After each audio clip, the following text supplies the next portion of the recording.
There's a phrase in Japanese that's jinsei ichido kiri, and it means you have but one life. It literally means YOLO. And there's never been a situation where I've made a decision based on being afraid of failing or being afraid of things not going how I planned, where it has been the right choice. And you can do literally anything in this life if you put your mind to it, no matter where you're from, no matter what your background, whether or not you have your family behind you or not, you will find support here. And when you feel overwhelmed, ask for support. There's nothing that a single human being can do that wouldn't be enhanced by the support of other people. So yeah, number one, don't make decisions based on fear.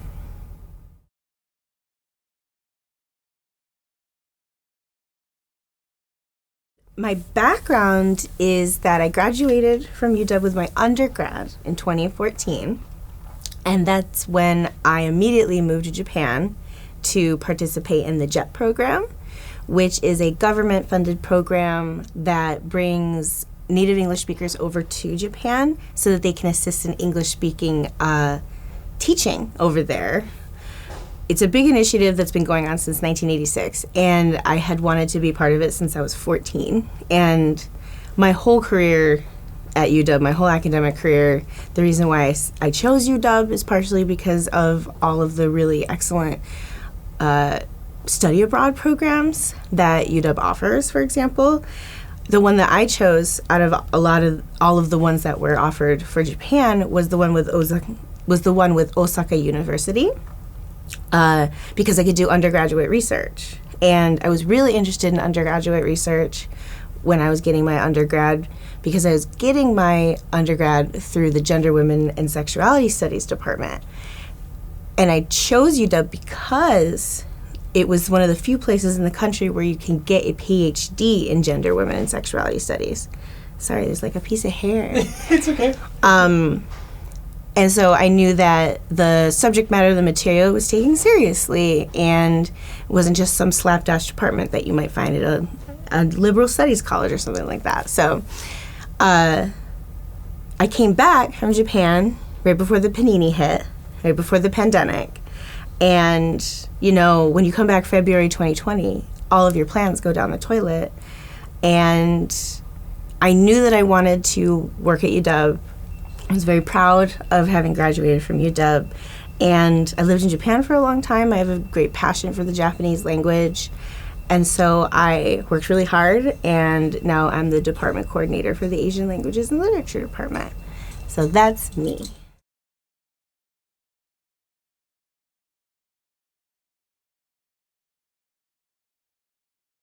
I think it benefited me that I started college at a non-traditional age, because I was more mature, I understood more about the world, and I had a better handle on what I wanted my goals to be. I had previously wanted to be an animator, and that's why I went to art school, but it was 2005, and everybody was closing their animation studios. And unfortunately, this was not a good art school. It was one of the art institutes of blah blah, the ones that scammed everybody. So I was there for 2 years, did not work out for obvious reasons, dropped out, took 3 years to kind of figure out what I wanted to do with my life. And that's when I decided, you know, I'm the only person in my family who's not a townie. I'm the only person in my family who got out of Syracuse, New York. And I'm going to make something of myself.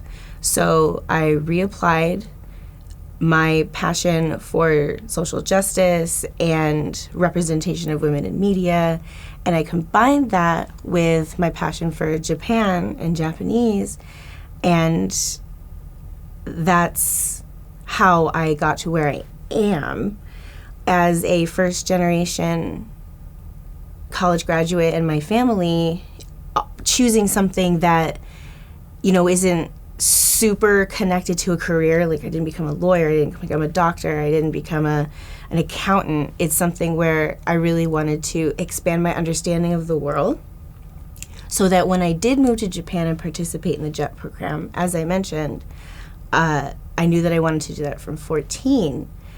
Once I got to Japan, I could understand better, specifically, the lives of the women that I would be working with, making friends with, making connections with. And that's what I did when I studied at Osaka University. I did my undergraduate research in the history of feminism in Japan from the Meiji Restoration up until present day. And I also learned a lot about how trans people in Japan access care and how they navigate the bureaucracies over in Japan. And I went there to do that because as I was taking classes at UW and considering double majoring in Japanese, the classes that were available to me were interesting, but there was nothing about Japanese feminism. There was nothing specifically about the experiences of women's lives in Japan. So I thought, well, I guess if I want to learn that, I have to go over there. So having already planned on studying abroad, it just fit together really, really well.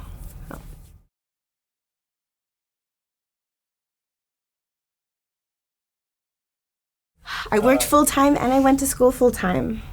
It was the only way to do it. I come from a poor background. There's benefits to that. You can get grants, you can get scholarships, but that only goes so far. And because I didn't have any financial support from my family, I had to work full-time and go to school full-time. 40 hours a week, 15 credits a term. That's how but I'm a machine. Once I put my mind to something, nobody's getting in my way. Nothing's getting in my way. Like you said, I didn't have anybody to really talk to in order to gain advice or get perspective on how to manage all that. Nobody I'd known in my family went to school, period, let alone supported themselves while doing it.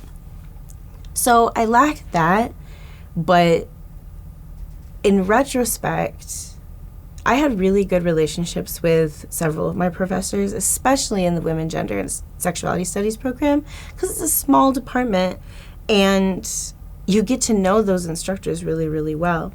There's a lot of adjuncts in the Gender, Women, and Sexualities department.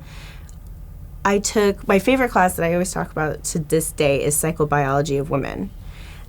And that class taught me things that I will never ever forget, to the point where the professor who taught it said, when I inevitably run into all of you in 20 years and I ask you what's the luteal phase of a woman's cycle, you'll be able to tell me, because it's going to be drilled into your head. But I really got to know that professor. I went to her office hours all the time. I sought out the advice of my Japanese professors who were teaching content courses on filmmaking and things like that, for advice on where to study in Japan for my undergraduate research. My Japanese language instructor had time for me at the office hours, and my TAs too. So I had a lot of guidance and support whenever I needed it from all of my professors. So anytime I needed advice, it was available to me. And I had a good experience with the undergraduate advising. This is back when it was still in Mary Gates Hall. I don't know if it still is in Mary Gates Hall, but I had a good experience with undergraduate advising. Anytime I asked for help, I got it. So that helped, not having, and being 3,000 miles away from home and everything that I knew. It was tough, but by the very nature of what my situation was, I had to make a lot of connections. And those connections are still really strong. And in fact, the professor who taught the film class that was a Japanese studies content course, he's still here. I see him every day. And it's so cool to see a professor that helped change the course of your entire life. And now you work in that department. It's pretty cool. It's pretty neat. I mean, that's what I think anyway. Your goals are going to change. You're going to start out like, I want to do this. I want to become a physician who specializes in trans care, for example, which is what I originally thought I wanted to do. And it was my goal, and I got a scholarship based on that. I've always been, my chosen family has always contained trans people since I was a child, and to watch my trans brothers and sisters struggle the way that they do, not only to access care, but to just exist, really impacted me. And so I wanted to be a doctor for those folks because there's so few specialists. But my goals changed. I came to UW, and after transferring from a local community college, which is what I recommend everyone do, it's the smartest thing to do, it's the most financially wise thing to do, and UW transfers a high percentage of their incoming class from local community colleges. They have an agreement between them. So if you want an even higher chance of getting into UW, take some time, go to a local community college. I went to North Seattle and then transferred. And my plans changed when I transferred. I fell in love with Japanese more than I ever thought I would. I went and studied abroad in Japan, fell in love with the country to way beyond the extent that I thought I would. And I decided, you know what? I want to pursue living in Japan in education. I want to pursue that. So I got a teaching certificate. I taught there. I came back to the States. During the pandemic, I did a lot of one-on-one teaching, and I also worked for a private school that was specifically for kids with high need children who, for whatever reason, couldn't get their education in the public sector. Maybe they're schizophrenic, highly autistic, maybe they were bullied out of school, maybe they're a trans kid that got bullied out of school. So I worked with a lot of those kids. And I find that sometimes I run into people, especially during my career as an undergrad, where they're like, I'm thinking about changing my major, and it feels like the end of the world, either if they're going to change their major or if they don't know what their major is yet. It's not the end of the world. You take the time that you need to take to get to the places that you want to get to. Yeah, people want to graduate in 4 years. College is expensive.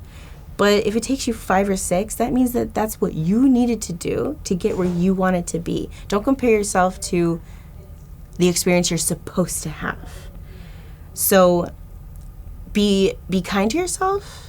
Be willing to let your experience in this world guide you on a new path if that's what feels right for you. And make your decisions about your future based on where your heart lies. I've run into people who are like, my dad wants me to be a doctor, my mom wants me to go to med school. That's great and everything, but this is your life. Jinsei ichido kiri. You have but one life.